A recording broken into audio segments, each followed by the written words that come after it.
ಎಲ್ಲರಿಗೂ ನಮಸ್ಕಾರಗಳು.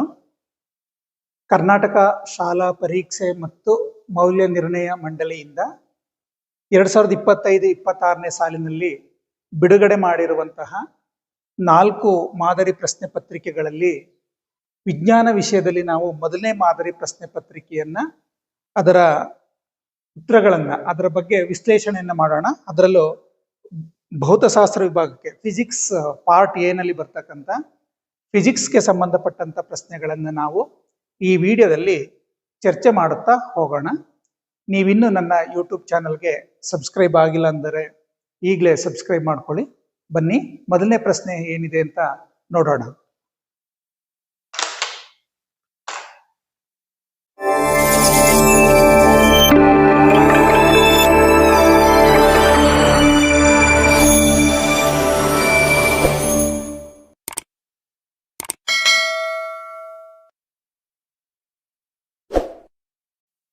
ಓಕೆ, ಮೊದಲನೇ ಪ್ರಶ್ನೆ ಹೀಗಿದೆ ನೋಡಿ.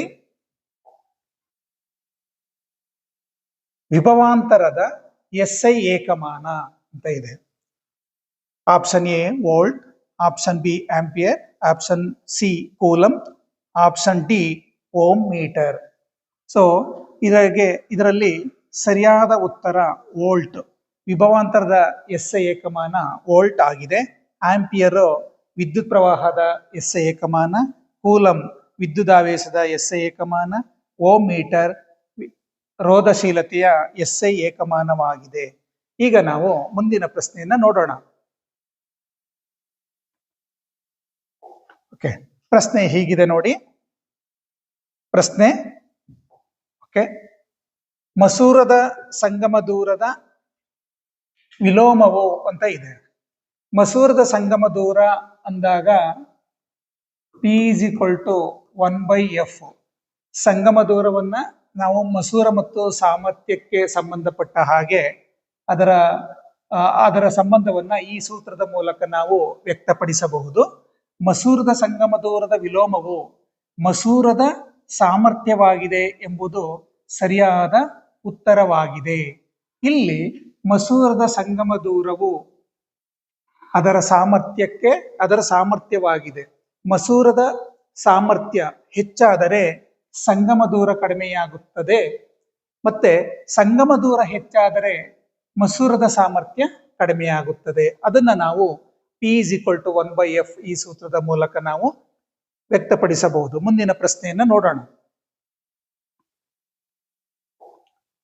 ಪ್ರಶ್ನೆ, ವಿದ್ಯುತ್ ಮಂಡಲದಲ್ಲಿ ಬಳಸುವ ಕೆಳಗಿನ ಘಟಕಗಳ ಚಿಹ್ನೆಗಳನ್ನು ಬರೆಯಿರಿ. ಸೊ ಮೊದಲನೇದು ಶುಷ್ಕ ಕೋಶ, ಎರಡನೇದು ರಿಯೋಸ್ಟಾಟ್. ಈಗ ಶುಷ್ಕ ಕೋಶದ ಚಿಹ್ನೆಯನ್ನು ನಾವು ಬರೆಯೋಣ.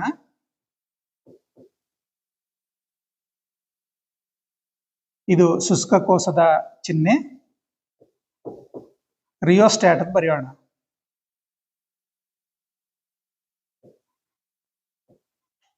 ಈ ರಿಯೋಸ್ಟಾಟ್ ಅನ್ನ ಚಿಹ್ನೆಯನ್ನ ಈಗೂ ಕೂಡ ಬರೆಯಬಹುದು. ಮುಂದಿನ ಪ್ರಶ್ನೆಯನ್ನ ನೋಡೋಣ. ಓಕೆ, ಪ್ರಶ್ನೆ ಸಂಖ್ಯೆ 4. ಕೆಳಗಿನ ಚಿತ್ರವನ್ನು ಗಮನಿಸಿ. ಸ್ವಿಚ್ ಅನ್ನು ಮುಚ್ಚಿದಾಗ ಸೊಲೆನಾಯ್ಡ್ನ B ತುದಿಯು ದಂಡಕಾಂತದ N ತುದಿಯನ್ನು ಆಕರ್ಷಿಸುವುದೇ? ಇದು ಸೊಲೆನಾಯ್ಡ್, ಇದು ದಂಡಕಾಂತ. ಇಲ್ಲಿ A ತುದಿ ಮತ್ತು B ತುದಿ ಇದೆ. ಸೊಲೆನಾಯ್ಡ್ನ B ತುದಿಯು ದಂಡಕಾಂತದ N ತುದಿಯನ್ನು ಆಕರ್ಷಿಸುವುದೇ ಎಂದರೆ ಇಲ್ಲ, ವಿಕರ್ಷಿಸುತ್ತದೆ.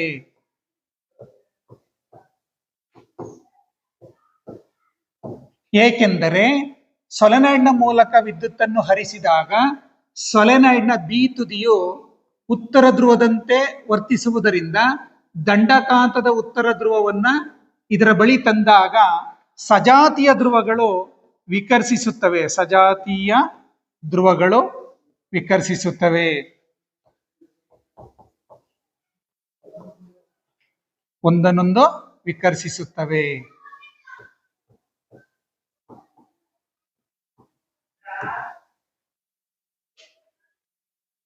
ಇದೆ. ಓಕೆ, ಗೃಹ ಬಳಕೆಯ ವಿದ್ಯುತ್ ಮಂಡಲದಲ್ಲಿ ಓವರ್ಲೋಡ್ ತಪ್ಪಿಸಲು ಯಾವ ಮುನ್ನೆಚ್ಚರಿಕೆ ಕ್ರಮಗಳನ್ನು ತೆಗೆದುಕೊಳ್ಳಬೇಕು ಅಂತ. ಸೊ ಸಜೀವ ತಂತಿ ಮತ್ತು ತಟಸ್ಥ ತಂತಿಗಳು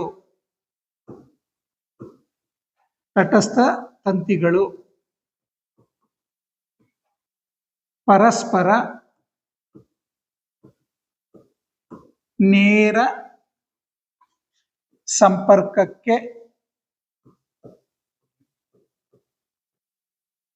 ಸಂಪರ್ಕಕ್ಕೆ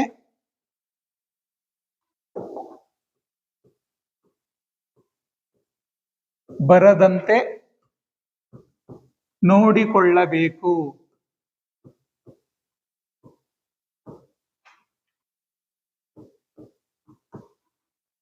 ಪಾಯಿಂಟ್ ನಂಬರ್ 2, ಹಲವು ಉಪಕರಣಗಳನ್ನು ಒಂದೇ ಸಾಕೆಟ್ಗೆ ಜೋಡಿಸಬಾರದು.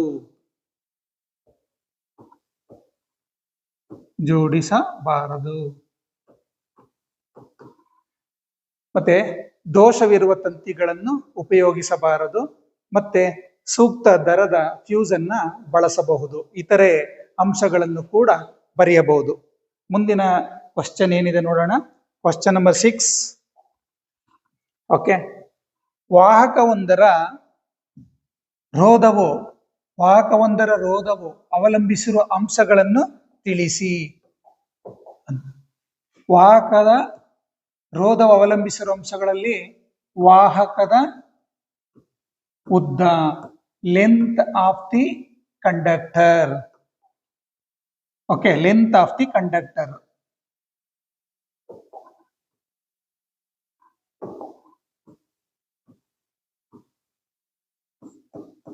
ವಾಹಕದ ಅಡ್ಡ ಕೊಯ್ತ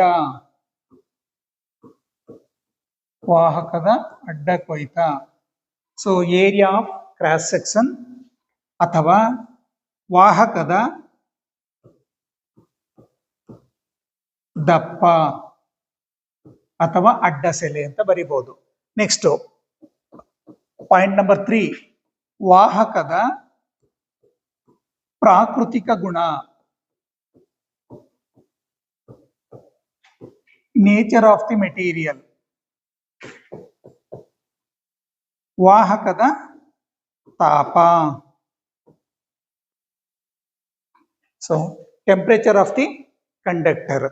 ಓಕೆ, ವಾಹಕದ ಉದ್ದ, ವಾಹಕದ ಅಡ್ಡ ಕೊಯ್ತ ಅಥವಾ ವಾಹಕದ ದಪ್ಪ, ವಾಹಕದ ಪ್ರಾಕೃತಿಕ ಗುಣ, ವಾಹಕದ ತಾಪ. ಓಕೆ, ಇವು ವಾಹಕವೊಂದರ ರೋಧವು ಅವಲಂಬಿಸಿರುವಂತಹ ಅಂಶಗಳಾಗಿವೆ. ಪ್ರಶ್ನೆ ಸಂಖ್ಯೆ 7. ಕೆಳಗೆ ಕೊಟ್ಟಿರುವ ಚಿತ್ರವನ್ನು ಗಮನಿಸಿ ಮತ್ತು ವಿಶ್ಲೇಷಿಸಿ. ಇಲ್ಲಿ ಉಂಟಾದ ದಿಕ್ಪಲ್ಲಟ ಕೋನವನ್ನು ಹೆಸರಿಸಿ ಮತ್ತು ಈ ಕೋನದ ಮೌಲ್ಯವನ್ನು ಗುರುತಿಸಿ ಅಂತ ಇದೆ. ಇಲ್ಲಿ ಗಾಜಿನ ಪಟ್ಟಕವನ್ನ ನೀಡಲಾಗಿದೆ. ಗಾಜಿನ ಪಟ್ಟಕದ ವಿಶೇಷ ಆಕಾರವು ಪತನ ಕಿರಣವನ್ನು ವಕ್ರೀಭವನಗೊಳಿಸಿ ಅದು ಹೊರಬರುವಾಗ ಬಾಗುವಂತೆ ಮಾಡುತ್ತದೆ. ಇದನ್ನು ದಿಕ್ಪಲ್ಲಟ ಕೋನ ಎಂದು ಕರೆಯುತ್ತಾರೆ. ಹಾಗಾದರೆ ಇಲ್ಲಿ ದಿಕ್ಪಲ್ಲಟ ಕೋನ ಯಾವುದು ಎಂದರೆ ಇದು ದಿಕ್ಪಲ್ಲಟ ಕೋನವಾಗಿದೆ. ಸೊ ಯಾವುದು? FGH, ಕೋನ FGH ಇದು ದಿಕ್ಪಲ್ಲಟ ಕೋನವಾಗಿದೆ.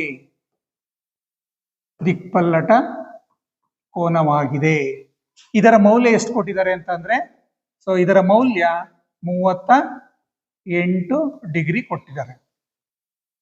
ನೆಕ್ಸ್ಟ್ ಪ್ರಶ್ನೆ ಸಂಖ್ಯೆ ನೋಡಿ 8. ಕೆಳಗಿನ ಪ್ರಶ್ನೆಗಳಿಗೆ ಉತ್ತರಿಸಿ. ಸಮೀಪ ದೃಷ್ಟಿ ಕಣ್ಣಿನ ಯಾವುದಾದರೂ 2 ಲಕ್ಷಣಗಳನ್ನು ತಿಳಿಸಿ. ಈ ದೋಷವನ್ನು ಹೇಗೆ ಸರಿಪಡಿಸಬಹುದು? ಕಣ್ಣಿನ ಹೊಂದಾಣಿಕೆ ಸಾಮರ್ಥ್ಯ ಎಂದರೇನು ಅಂತ ಇದೆ ಪ್ರಶ್ನೆ. ಓಕೆ, ನೋಡಿ, ಇದಕ್ಕೆ ಉತ್ತರವನ್ನ ನೋಡೋಣ. ಸಮೀಪ ದೃಷ್ಟಿ ಕಣ್ಣಿನ ಯಾವುದಾದ್ರೂ ಎರಡು ಲಕ್ಷಣಗಳಲ್ಲಿ ಕಣ್ಣಿನ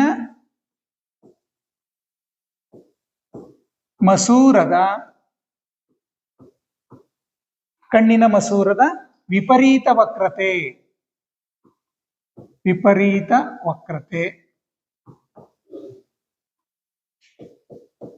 ಕಣ್ಣುಗುಡ್ಡೆಯು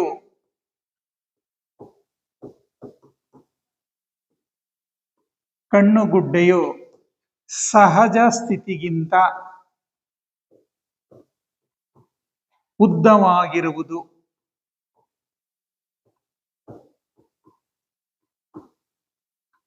ಈ ದೋಷವನ್ನ ಸರಿಪಡಿಸಲು ಸೂಕ್ತ ನಿಮ್ನ ಮಸೂರವನ್ನು ಬಳಸಿ ಸರಿಪಡಿಸಬಹುದು.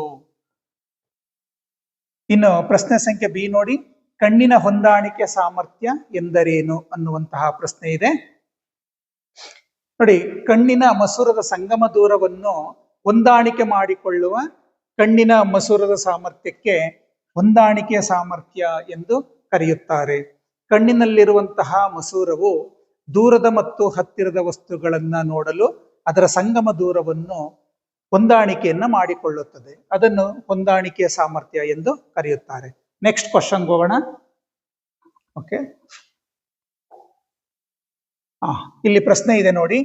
ದಿಕ್ಸೂಚಿಯನ್ನು ಉಪಯೋಗಿಸಿಕೊಂಡು ಒಂದು ದಂಡಕಾಂತದ ಸುತ್ತಲೂ ಕಾಂತೀಯ ಬಲರೇಖೆಗಳನ್ನು ಪಡೆಯುವ ಒಂದು ಚಟುವಟಿಕೆಯನ್ನು ವಿವರಿಸಿ ಅಂತ ಇದೆ.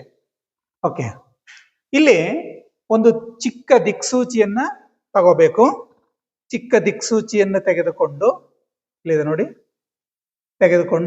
ಒಂದು ದಂಡಕಾಂತವನ್ನು ತೆಗೆದುಕೊಂಡು ಒಂದು ಹಾಳೆಗೆ ಅದನ್ನ ಬಂಧಿಸಿದ ಬಿಳಿಯ ಹಾಳೆಯ ಮೇಲೆ ದಂಡಕಾಂತವನ್ನ ಇರಿಸಿ ದಂಡಕಾಂತದ ಸುತ್ತಲಿನ ಸೀಮಾ ರೇಖೆಯನ್ನ ಗುರುತು ಮಾಡಿಕೊಳ್ಳಬೇಕು. ಈ ರೀತಿ ಗುರುತು ಮಾಡಿಕೊಳ್ಳಬೇಕು.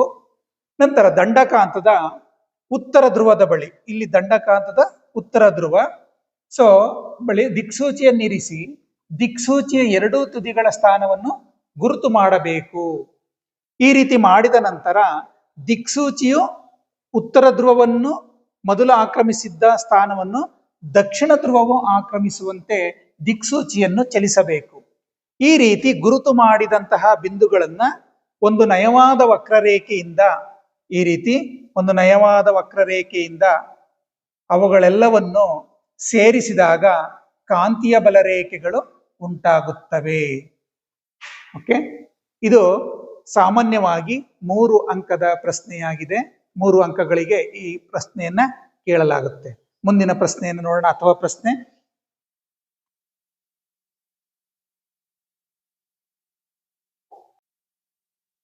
ಓಕೆ, ಅಥವಾ ಪ್ರಶ್ನೆ ಇದೆ ನೋಡಿ.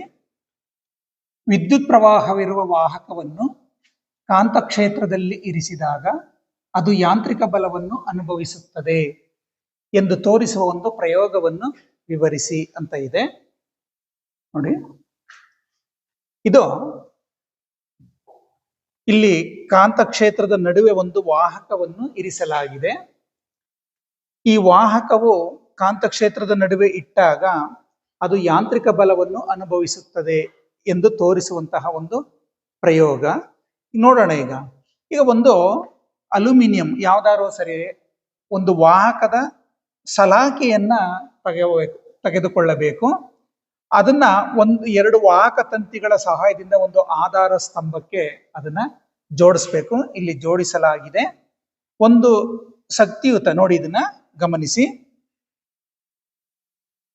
ಒಂದು ಶಕ್ತಿಯುತ ಕುದುರೆ ಲಾಳಕಾಂತವನ್ನ ತೆಗೆದುಕೊಂಡು ಆ 2 ಧ್ರುವಗಳ ಮಧ್ಯದಲ್ಲಿ ಈ ಸಲಾಕೆ ಬರುವಂತೆ ಮಾಡಬೇಕು. ಈ ಕಾಂತ ಕ್ಷೇತ್ರವು ಯಾವಾಗಲೂ ಮೇಲ್ಮುಖವಾಗಿರುವಂತೆ ಅದನ್ನ ಇರಿಸಬೇಕು.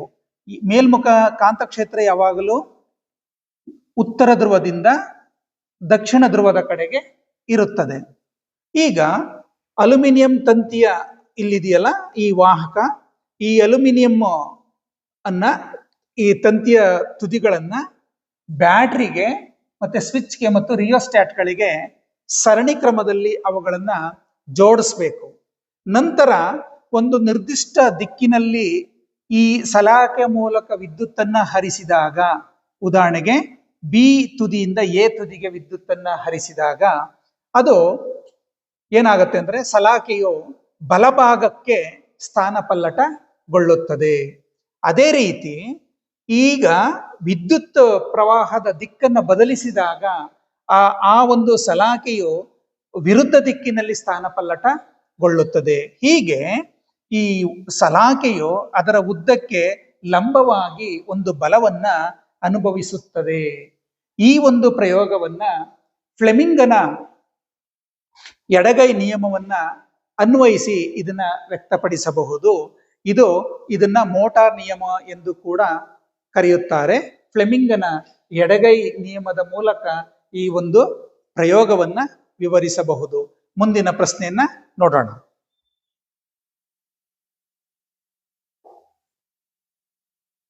ನಿಮ್ನ ದರ್ಪಣದ ಮುಂದೆ ಸಿ ಇಂದ ದೂರದಲ್ಲಿ ವಸ್ತುವೊಂದನ್ನು ಇರಿಸಿದಾಗ ಪ್ರತಿಬಿಂಬವು ಉಂಟಾಗುವಿಕೆ ತೋರಿಸುವ ರೇಖಾಚಿತ್ರವನ್ನು ಬರೆಯಿರಿ ಮತ್ತೆ ಪ್ರತಿಬಿಂಬದ ಸ್ಥಾನ ಸ್ವಭಾವವನ್ನು ತಿಳಿಸಿ ಅಂತ ಇದೆ. ಇದು ನಿಮ್ನ ದರ್ಪಣ. ಪ್ರತಿಫಲಿಸುವ ಮೇಲ್ಮೈ ಒಳಮುಖವಾಗಿ ಬಾಗಿರುತ್ತದೆ. ಈಗ ನಾನು ನಿಮ್ನ ದರ್ಪಣದ ಪ್ರಧಾನ ಅಕ್ಷವನ್ನ ಬರಿತಾ ಇದ್ದೀನಿ. ಇದು ದರ್ಪಣದ ಧ್ರುವ, ಇದು ನಿಮ್ನ ದರ್ಪಣದ ಪ್ರಧಾನ ಸಂಗಮ ಎಫ್, ಇದು ನಿಮ್ನ ದರ್ಪಣದ ವಕ್ರತಾ ಕೇಂದ್ರ ಸಿ.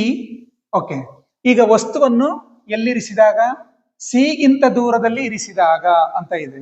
ಸಿಗಿಂತ ದೂರದಲ್ಲಿ ನೋಡಿ, ಸಿಗಿಂತ ದೂರದಲ್ಲಿ ಇರಿಸಿದಾಗ ಅಂತ. ಸೊ ಇಲ್ಲಿ ಎರಡು ಬೆಳಕಿನ ಕಿರಣಗಳು ನೋಡಿ, ಗಮನಿಸಿ. ಒಂದು ಪ್ರಧಾನಾಕ್ಷಕ್ಕೆ ಸಮಾಂತರವಾಗಿ ಹೊರಟ ಬೆಳಕಿನ ಕಿರಣ ದರ್ಪಣದ ಮೇಲೆ ಬಿದ್ದ ನಂತರ ಎಫ್ ನ ಮೂಲಕ ಹಿಂದಿರುಗುತ್ತೆ. ಅದು ನಂತರ ಮತ್ತೊಂದು ಕಿರಣ ವಕ್ರತಾ ಕೇಂದ್ರದ ಮೂಲಕ ಹಾದು ಹೋಗಿ ದರ್ಪಣದ ಮೇಲೆ ಬಿದ್ದು ಹಿಂದಿರುಗುತ್ತದೆ. ಈಗ ಇವೆರಡು ಛೇದಿಸಿರುವಂತಹ ಭಾಗಗಳನ್ನ ಗುರುತು ಮಾಡ್ಕೊಳ್ಳಿ. ಇಲ್ಲಿ ಪ್ರತಿಬಿಂಬ ಉಂಟಾಗಿದೆ, ನೆನಪಿರಲಿ, ಇಲ್ಲಿ ಪ್ರತಿಬಿಂಬ ಉಂಟಾಗಿದೆ. ಈಗ ಪ್ರತಿಬಿಂಬದ ಸ್ಥಾನ ಅಂದ್ರೆ ಎಲ್ಲಿ? ಪ್ರತಿಬಿಂಬದ ಸ್ಥಾನ ಸಿ ಮತ್ತು ಎಫ್ ನಡುವೆ ನೋಡಿ. ಪ್ರತಿಬಿಂಬದ ಸ್ಥಾನ ನೋಡಿ, ಸಿ ಮತ್ತು ಎಫ್ ನಡುವೆ. ನೆಕ್ಸ್ಟ್ ಸ್ವಭಾವ ನೋಡಿ, ಸತ್ಯ ಮತ್ತು ತಲೆ ಕೆಳಗು. ಪ್ರತಿಬಿಂಬದ ಸ್ವಭಾವ ಸತ್ಯ ಮತ್ತು ತಲೆ ಕೆಳಗು.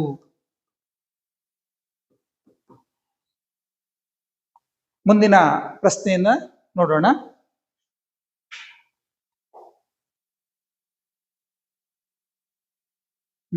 ನಾಲ್ಕು ಅಂಕದ ಪ್ರಶ್ನೆಗಳು ಬಂದಿದೆ. ಇದರಲ್ಲಿ ಇದಕ್ಕೆ 2 ಅಂಕಗಳು. ಇದರಲ್ಲಿ ಈ ಕೆಳಗಿನ ಕೋಷ್ಟಕವನ್ನು ಗಮನಿಸಿ. ಕೆಳಗಿನ ಪಟ್ಟಿಯಲ್ಲಿರುವ ಯಾವ ವಿದ್ಯುತ್ ಉಪಕರಣವು ಹೆಚ್ಚು ಶಕ್ತಿಯನ್ನು ಬಳಸುವುದು? ವಿದ್ಯುತ್ ಸಾಧನಗಳಿದೆ, ವಿದ್ಯುತ್ ಸಾಮರ್ಥ್ಯ ಇದೆ, ಬಳಕೆಯಾದ ಕಾಲ ಇದೆ. ಸೊ ಟಿವಿ ಇದರ ಸಾಮರ್ಥ್ಯ 250 ವ್ಯಾಟ್. ಇದು ಬಳಕೆ ಮಾಡಿಕೊಂಡಂತ ಕಾಲ 4 ಗಂಟೆಗಳು. ಸೊ ಟೋಸ್ಟರ್ ಇದೆ, ಅದರ ಸಾಮರ್ಥ್ಯ 1200 ವ್ಯಾಟ್ ಇದೆ. ಸೊ 1 ಗಂಟೆಗಳ ಕಾಲ ಅದು ಬಳಕೆಯಾಗಿದೆ. ಸೊ ಈಗ ಇವುಗಳಲ್ಲಿ ಯಾವ ವಿದ್ಯುತ್ ಉಪಕರಣವು ಹೆಚ್ಚು ಶಕ್ತಿಯನ್ನು ಬಳಸುವುದು ಎಂಬುದಕ್ಕೆ ನೋಡೋಣ, ಯಾವುದು ಹೆಚ್ಚಾಗಿ ಬಳಸ್ಕೊಳ್ಳುತ್ತೆ ಅಂತ. ನೋಡಿ, ಇದು ಓಕೆ. ಈಗ ವಿದ್ಯುತ್ ಸಾಮರ್ಥ್ಯವನ್ನು ನಾವು ಕಂಡುಹಿಡಿಬೇಕಾದಾಗ 3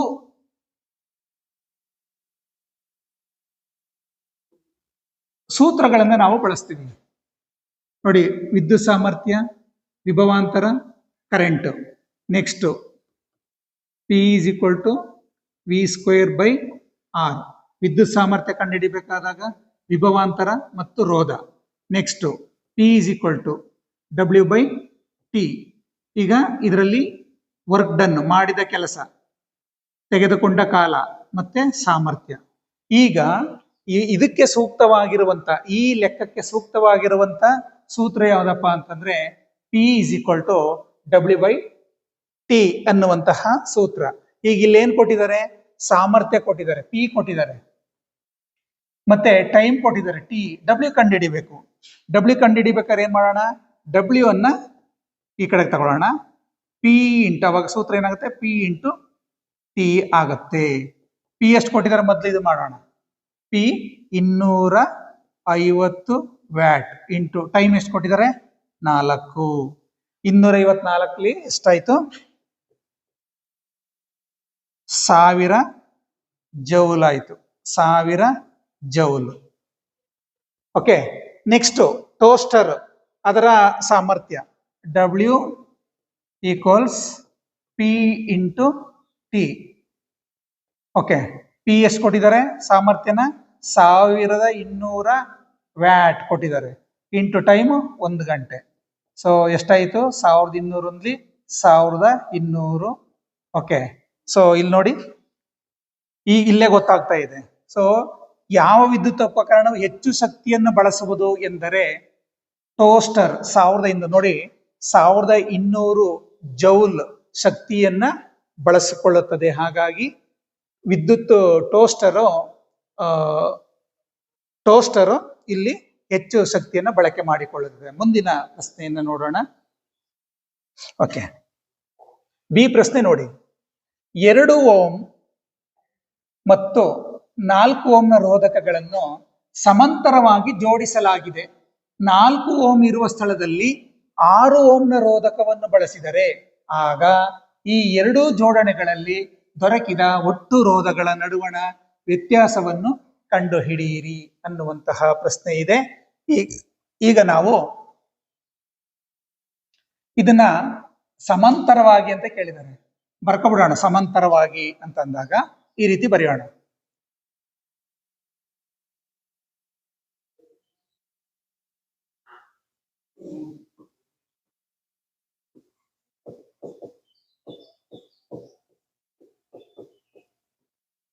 ಈಗ ಇದು 2 ಓಮ್, ಇದು 4 ಓಮ್. ಈಗ ಮೊದಲು ಸಮಾಂತರವಾಗಿ 2, 4 ಓಮ್ ರೋಧಕಗಳನ್ನ ಜೋಡಿಸಿದಾಗ ಅವುಗಳ ರೋಧವನ್ನ ಕೊಟ್ಟಿದ್ರೆ ಮೊದಲು ಇದನ್ನ ಮಾಡ್ಕೊಳ್ಳೋಣ. ಓಕೆ, ಈಗ ನೋಡಿ 1/RP is equal to 1/R1 plus 1/R2. So R1 ನ ಬೆಲೆ ಎಷ್ಟಿದೆ ನೋಡಿ 2 ಇದೆ, ಪ್ಲಸ್ R2 ಬೆಲೆ ಎಷ್ಟಿದೆ 4 ಇದೆ, 4. ಓಕೆ,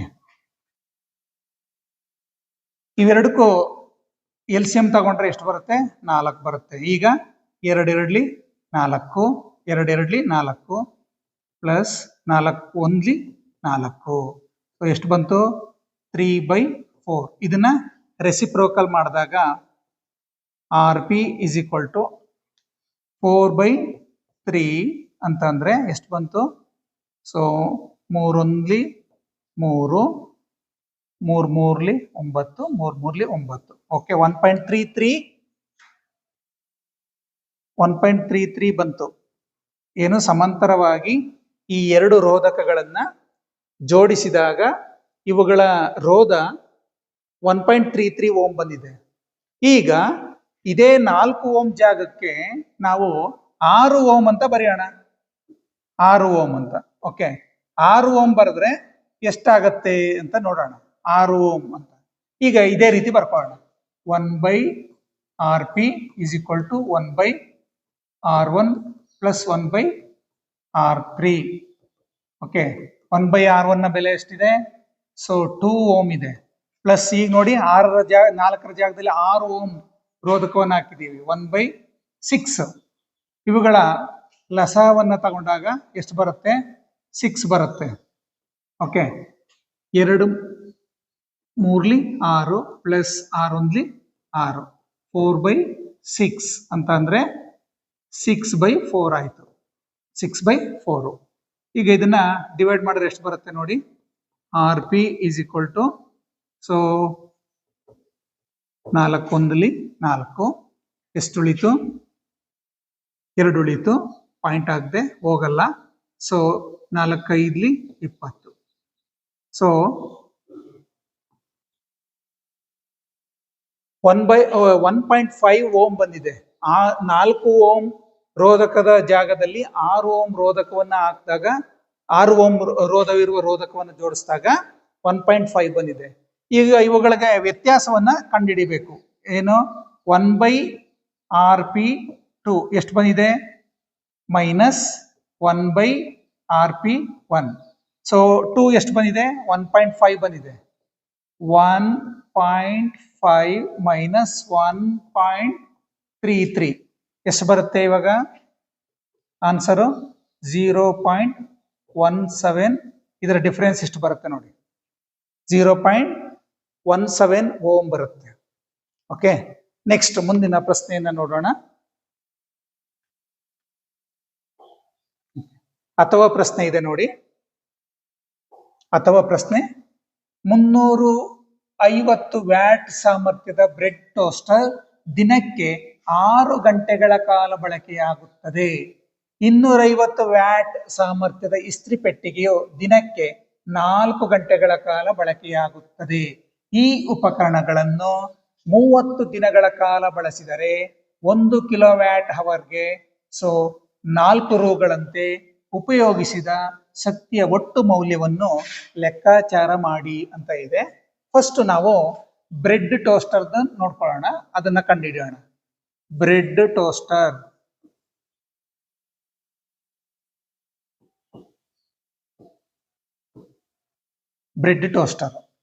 ಓಕೆ, ಅದರ ಸಾಮರ್ಥ್ಯ ಎಷ್ಟಿದೆ 350 ವ್ಯಾಟ್. ದಿನಕ್ಕೆ ಎಷ್ಟು ಗಂಟೆಗಳ ಕಾಲ ಬಳಕೆಯಾಗುವುದು 6 ಗಂಟೆಗಳ ಕಾಲ ಬಳಕೆಯಾಗುತ್ತದೆ. ನೆಕ್ಸ್ಟ್ 30 ದಿನಗಳಿಗೆ ಓಕೆ ಎಷ್ಟಾಗತ್ತೆ ನೋಡಿ. ಓಕೆ, 63,000 ವ್ಯಾಟ್ ಅವರ್ ಆಗುತ್ತೆ. ಇದನ್ನ ಕಿಲೋವ್ಯಾಟ್ ಅವರ್ ಕನ್ವರ್ಟ್ ಮಾಡಬೇಕು. ಅಂದ್ರೆ ಇದನ್ನ 63,000ವನ್ನ 1000ದಿಂದ ಭಾಗಿಸ್ಬೇಕು. 3030 ಹೋಯ್ತು, 63 ಬರುತ್ತೆ. 63 ಕಿಲೋವ್ಯಾಟ್ ಅವರ್ ಆಗುತ್ತೆ. ಓಕೆ, ನೆಕ್ಸ್ಟ್ ಇಸ್ತ್ರಿ ಪೆಟ್ಟಿಗೆ. ಓಕೆ, ಇಸ್ತ್ರಿ ಪೆಟ್ಟಿಗೆಯ ಸಾಮರ್ಥ್ಯ ಎಷ್ಟಿದೆ 250 ವ್ಯಾಟ್. 250 ವ್ಯಾಟ್ ಇಂಟು ಎಷ್ಟು ಗಂಟೆ ದಿನಕ್ಕೆ 4 ಗಂಟೆಗಳ ಕಾಲ. 4 ಇಂಟು 30 ದಿನಗಳು ಬಳಸಿದರೆ ಅಂತ. ಓಕೆ, ಎಷ್ಟು ಬರುತ್ತೆ ಈ ಎಲ್ಲಾನು ಗುಣಿಸಿದ್ರೆ 30,000 ವ್ಯಾಟ್ ಅವರ್ ಬರುತ್ತೆ. ಸೊ ಇದನ್ನ ಕಿಲೋವ್ಯಾಟ್ ಅವರ್ ಮಾಡಿದಾಗ 1000ದಿಂದ ಭಾಗಿಸಿದ್ರೆ 30 ಕಿಲೋವ್ಯಾಟ್ ಅವರ್ ಬರುತ್ತೆ. ಓಕೆ, ಈಗ ಬ್ರೆಡ್ ಟೋಸ್ಟರ್ ಮತ್ತು ಇಸ್ತ್ರಿ ಪೆಟ್ಟಿಗೆಯ ಒಟ್ಟು ಕಿಲೋವ್ಯಾಟ್ ಅವರ್ ಎಷ್ಟಾಗುತ್ತೆ ಅಂದ್ರೆ 63 ಕಿಲೋವ್ಯಾಟ್ ಅವರ್ ಪ್ಲಸ್ ಇಸ್ತ್ರಿ ಪೆಟ್ಟಿಗೆದು 30 ಕಿಲೋವ್ಯಾಟ್ ಅವರ್, ಒಟ್ಟು 93 ಕಿಲೋವ್ಯಾಟ್ ಅವರ್. ಈಗ ನಾವು 1 ಕಿಲೋವ್ಯಾಟ್ ಅವರ್ಗೆ ಎಷ್ಟು ರೂಗಳಂತೆ ಅಂತಂದ್ರೆ 1 ಕಿಲೋವ್ಯಾಟ್ ಅವರ್ಗೆ ಎಷ್ಟು ರೂಪಾಯಿನಾಗೆ 4 ರೂಗಳಂತೆ ಅಂತ ಇದೆ. ಹಾಗಾದ್ರೆ 93 ಕಿಲೋವ್ಯಾಟ್ ಅವರ್ಗೆ ಅಂತಂದಾಗ ಈಗ ಬರ್ಕೊಳ್ಳೋಣ.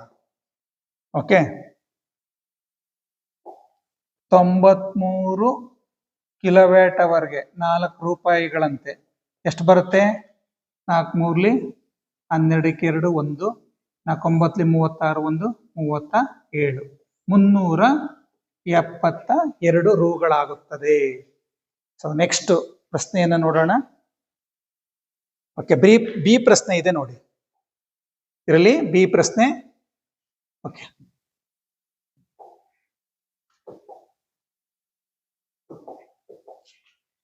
ಎಂಟುನೂರ ವ್ಯಾಟ್ ಸಾಮರ್ಥ್ಯವನ್ನು ಹೊಂದಿರುವ ಒಂದು ಫ್ಯಾನ್ ಅನ್ನು 220 ವೋಲ್ಟ್ ವಿಭವಾಂತರದ ಮೂಲಕ್ಕೆ ಸಂಪರ್ಕಿಸಲಾಗಿದೆ. ಈ ಮಂಡಲದಲ್ಲಿನ ವಿದ್ಯುತ್ ಪ್ರವಾಹ ಮತ್ತು ವಿದ್ಯುತ್ ರೋಧವನ್ನು ಲೆಕ್ಕಾಚಾರ ಮಾಡಿ ಅಂತ ಇದೆ. ಓಕೆ, ಈಗ ನಮಗೆ ಕೊಟ್ಟಿರೋದೇನು ವ್ಯಾಟ್ ಸಾಮರ್ಥ್ಯ ಪಿ ಇದೆ, ಇಲ್ಲಿ ವಿ ಇದೆ. ಓಕೆ, ಪಿ ಮತ್ತು ವಿ ಇದೆ. ಐ ಕಂಡುಹಿಡಿಬೇಕು. ಐ ಕಂಡು ನೋಡಿ, P is equal to V into I. So I current ಗೊತ್ತಿಲ್ಲ ಎಷ್ಟು ಅಂತ, ವಿದ್ಯುತ್ ಪ್ರವಾಹ ಗೊತ್ತಿಲ್ಲ. ಐ ಅನ್ನ ಕಂಡುಹಿಡಿಯೋಣ. I is equal to P by V. Okay, P ಎಷ್ಟಿದೆ? 880 ಇದೆ ಅಲ್ವಾ? 80 ಇದೆ. ವಿ ಎಷ್ಟಿದೆ? 220 ಇದೆ. ಓಕೆ, ಈಗ 0 ಕ್ಯಾನ್ಸಲ್ ಮಾಡಿ. 22 ಒಂದ್ಲಿ, 22 4ಲಿ ಎಷ್ಟು ಬಂತು? ಸೊ 4 ಬಂತು. I is equal to 4 ampere ಆಯ್ತು. ವಿದ್ಯುತ್ ಪ್ರವಾಹವನ್ನ ಕಂಡುಹಿಡಿದ್ವು, ಇದಾಯ್ತು. ನೆಕ್ಸ್ಟ್ ವಿದ್ಯುತ್ ರೋಧವನ್ನ ಕಂಡುಹಿಡಿಬೇಕು. ರೋಧವನ್ನ ಕಂಡುಹಿಡಿಬೇಕಾದಾಗ ಸೂತ್ರ ಏನು? ಓಮನ ನಿಯಮದ ಪ್ರಕಾರ V is equal to I R. Okay, ಈಗ ರೋಧ ಕಂಡುಹಿಡಿಬೇಕಾದ್ರೆ ಆರ್ ಅನ್ನ ಕಂಡುಹಿಡಿಬೇಕು. R is equal to V by I. R is equal to V by I. V ಎಷ್ಟು ಕೊಟ್ಟಿದ್ದಾರೆ? 220 ವೋಲ್ಟ್. 220 ವೋಲ್ಟ್ ಬೈ ಕರೆಂಟ್ ಇಲ್ಲಿ ಕಂಡುಹಿಡಿದ್ವಲ್ಲ 4 ಆಂಪಿಯರ್. ಓಕೆ, ಈಗ 4ರಿಂದ 220 ಭಾಗಿಸಿದರೆ ನಮಗೆ 4 5ಲಿ 20, 2 ಉಳಿತು. 2 0 20, 4 5ಲಿ ಮತ್ತೆ. ಸೊ ಎಷ್ಟು ಬಂತು? 55 ಬಂತು. R is equal to 55 ohm. Okay, ವಿದ್ಯುತ್ ಪ್ರವಾಹ 4 ಆಂಪಿಯರ್, ರೋಧ 55 ಓಮ್ ಬಂದಿದೆ. ಈಗ ನೆಕ್ಸ್ಟ್ ಕ್ವಶನ್ ಹೋಗೋಣ. ಓಕೆ, ಪ್ರಶ್ನೆ ಇದೆ ನೋಡಿ, ಕ್ವಶನ್ ನಂಬರ್ 12. ಸೊ ಎ ಪ್ರಶ್ನೆ ಇದೆ ನೋಡಿ, ಬೆಳಕಿನ ವಕ್ರೀಭವನದ ನಿಯಮಗಳನ್ನು ನಿರೂಪಿಸಿ ಅಂತ ಇದೆ. ಬೆಳಕಿನ ವಕ್ರೀಭವನದ ನಿಯಮಗಳೇನು? ಸೊ 1 ಪತನ ಕಿರಣ, ವಕ್ರಿಮ ಕಿರಣ,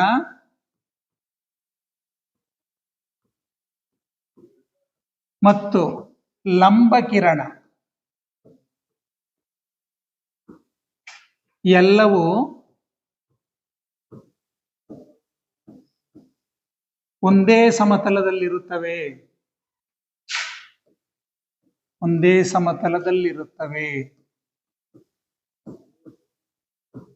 ಎರಡನೇದು ಈಗೂ ಬರೀಬಹುದು, sine i by sine r is equal to ಸ್ಥಿರಾಂಕ. ಓಕೆ, ಹೀಗೆ ಬರಿಬಹುದು. ನೆಕ್ಸ್ಟ್ ಪೀನ ದರ್ಪಣ ಮತ್ತು ಪೀನ ಮಸೂರಗಳ ನಡುವಣ ಯಾವುದಾದರೂ 2 ವ್ಯತ್ಯಾಸಗಳನ್ನು ಬರೆಯಿರಿ ಅಂತ ಇದೆ. ಓಕೆ, ನೋಡೋಣ. ಈಗ ನೋಡಿ, ಪೀನ ದರ್ಪಣ, ಇದು ಪೀನ ದರ್ಪಣ. ಪೀನ ದರ್ಪಣದ ಪ್ರತಿಫಲಿಸುವ ಮೇಲ್ಮೈ ಹೊರಮುಖವಾಗಿ ಬಾಗಿರುತ್ತದೆ. ಇದು ಪೀನ ಮಸೂರ, ಅಂಚಿನಲ್ಲಿ ತೆಳುವಾಗಿರುತ್ತದೆ, ಮಧ್ಯದಲ್ಲಿ ದಪ್ಪವಾಗಿರುತ್ತದೆ. ಮತ್ತೆ ಪೀನ ದರ್ಪಣವು ಬೆಳಕಿನ ಕಿರಣಗಳನ್ನು ವಿಕೇಂದ್ರೀಕರಿಸುತ್ತದೆ.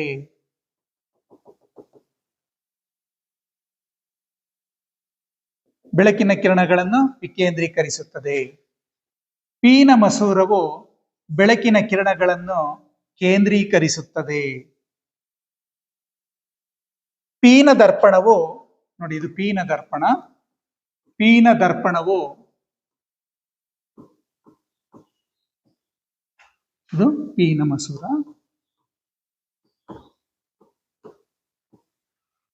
ಕಾನ್ವೆಕ್ಸ್ ಲೆನ್ಸ್, ಇದು ಕಾನ್ವೆಕ್ಸ್ ಮಿರರ್.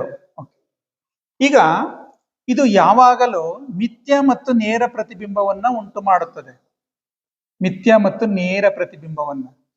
ಸಾಮಾನ್ಯವಾಗಿ ಪೀನ ಮಸೂರವು ಸತ್ಯ ಮತ್ತು ತಲೆಕೆಳಕಾದ ಪ್ರತಿಬಿಂಬವನ್ನ ಉಂಟು ಮಾಡುತ್ತದೆ.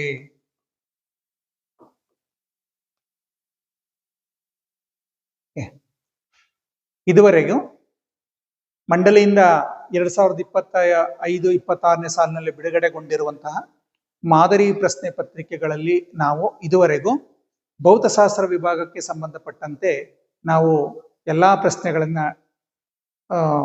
ವಿಶ್ಲೇಷಣಾತ್ಮಕ ವಿವರಣೆಯೊಂದಿಗೆ ತಿಳ್ಕೊಂಡಿದ್ದೀವಿ.